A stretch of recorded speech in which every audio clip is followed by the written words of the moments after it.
So let's rise to welcome the Right Honourable Speaker of Parliament to join this conference on restoring, yes sir, a culture of upper small-scale mining in Ghana.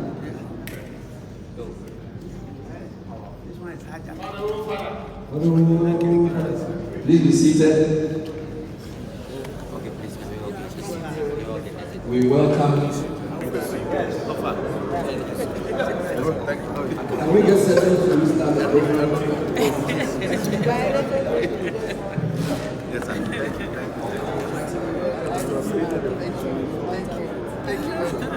Can we put the dignitaries outside? Can we put them outside? I recognize everything for it's a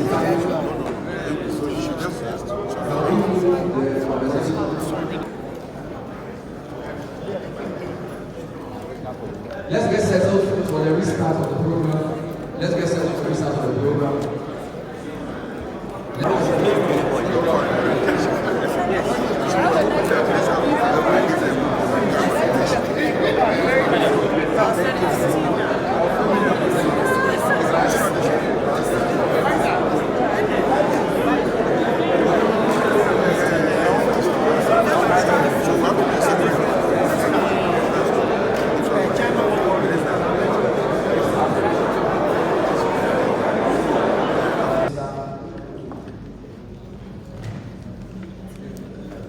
So whilst we are doing this, you can be having your tea and doing some quick things whilst we're taking this. So the Vice President, leadership of Parliament. I will do the tea. Okay, they say we'll do tea. Go grab a cup.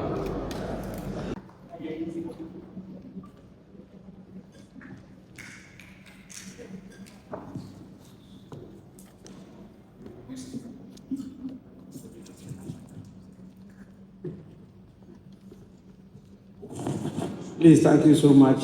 Be seated.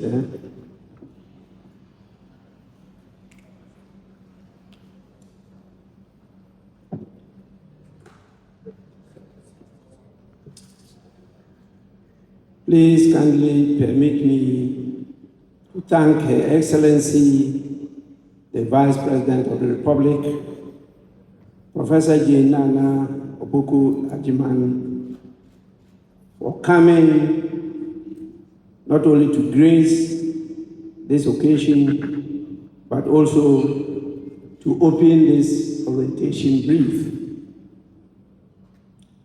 I thank all my colleague deputy speakers and the leadership of the House. I also want to thank all honorable members for being present in spite of the enormous pressures on them. I know a few of them might not be here. We are extremely also grateful to the heads of agencies present, and I welcome all the ladies and gentlemen who, in spite of not being qualified to be here, have found themselves here, including those who lost their elections.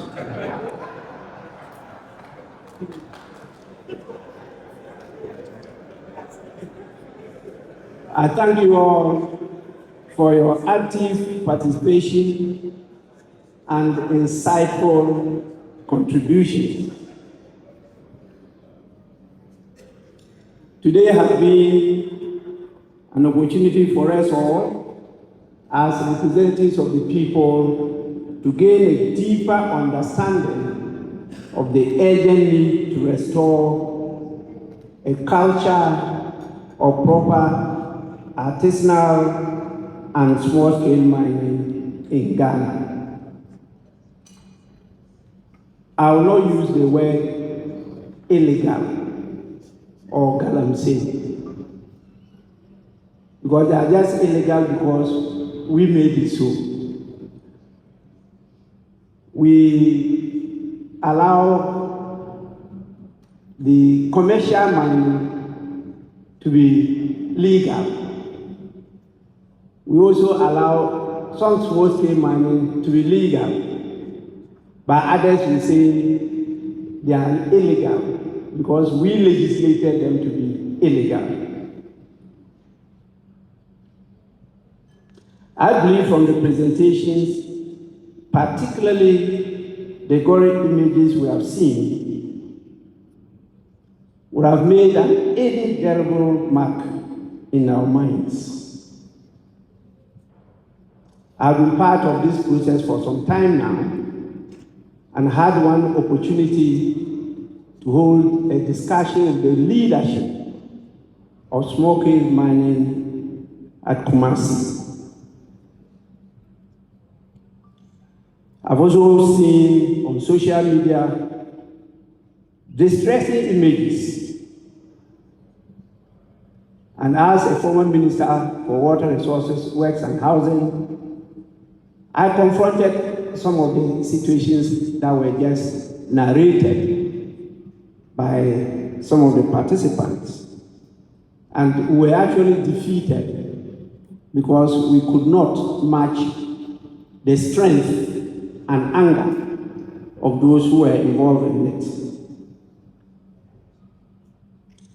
There I realized that it was not just a few individuals that were involved, but it was the whole society that had given approval and in fact actively involved in what was happening on the ground. But we can no longer afford to turn a blind eye to the devastation that this type of mining has brought upon our lands, our forests, and our water bodies, and in fact, our food crops. As members of Parliament, we hold a sacred duty to ensure that the resources in our constituencies are managed responsibly and sustainably for the benefit of present and future generations. But it's important for all of us to note that the foundation of all human rights is that of the right to life. It's so sacred that the first law of nature is self-survival. You have prizes and you have prizes. And so together we can turn this around to our advantage. So the artisanal and small-scale mining, when we are able to get it done responsibly, has the potential to uplift our communities, create sustainable jobs, and contribute significantly to our national economy. Other governments have failed. They have failed because they did not get the proper prescription. This government cannot afford to fail. It will lead to hopelessness. The people have given us a huge trust, and they are very hopeful that together with them we'll find a solution to this serious national challenge.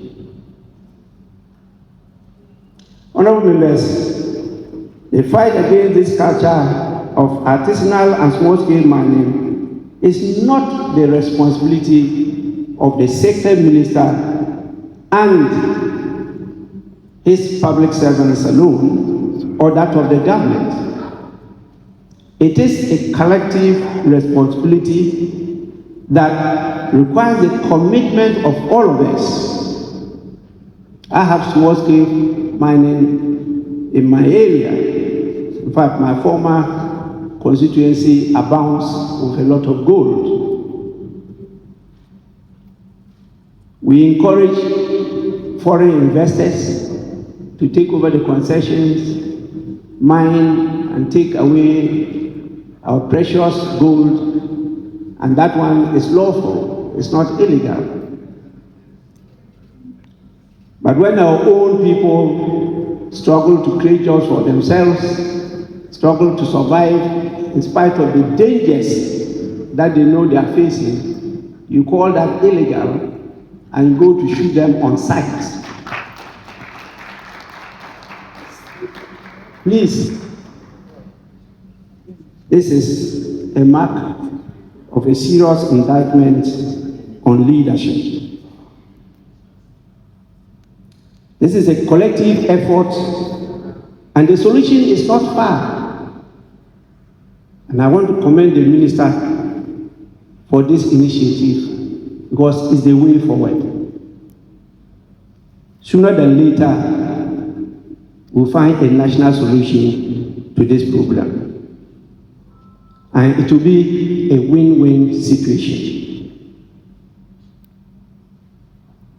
I want to assure you, Honorable Minister, that we in Parliament stand with you in this fight. And we provide the necessary legislative backing and oversight to ensure that your efforts and that of the government yield the desired results. Some years ago, I had a discussion with consultants from Australia on this type of mining. It's not only in Ghana, it's global. How have the others managed it? And we cannot. And so there are answers to these questions, and they are not easy to find. When you use force, you know action and reaction. The small signs are learned. We only produce fire. And the military will say, fire quenches fire. But the advice of the Stone Age is different. They said, let me be unequivocal in stating that Parliament will not tolerate any member of Parliament, regardless of your position, who is found to be complicit in destructive mining activities.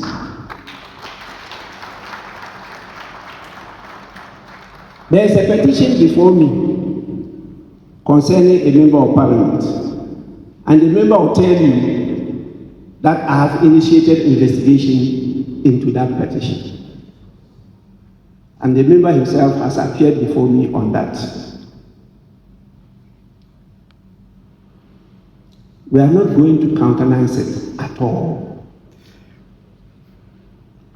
What we've seen today is just a stark reminder of the consequences of such actions. As lawmakers, we must lead by example.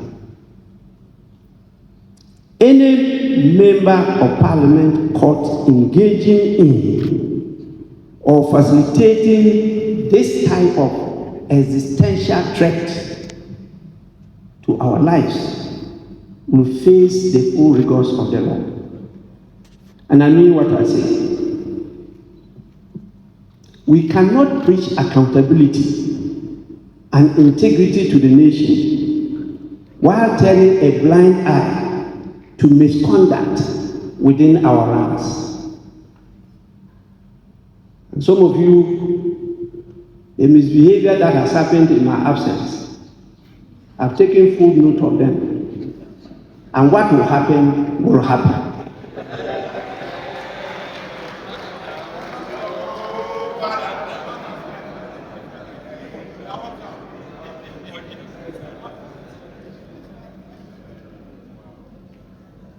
As we leave this conference, let us carry with us a renewed sense of purpose and determination.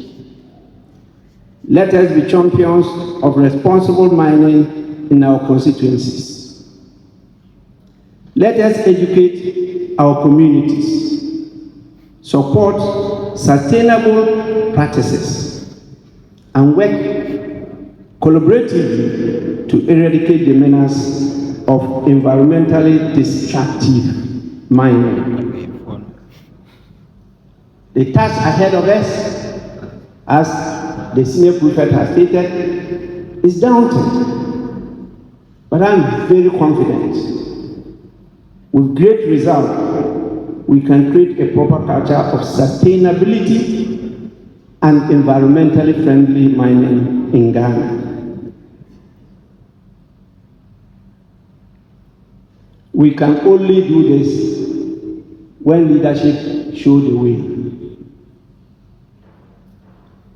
It's better to invest in the mining sector than to invest in what we are doing these days. Very useless, expensive spending. But let me end by thanking all of you for your participation and commitment, and let us go forward and be the change we wish to see.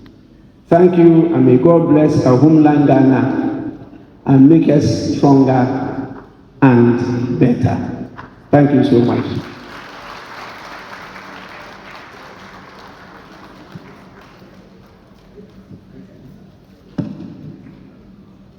Please put your hands in one more time for the speaker.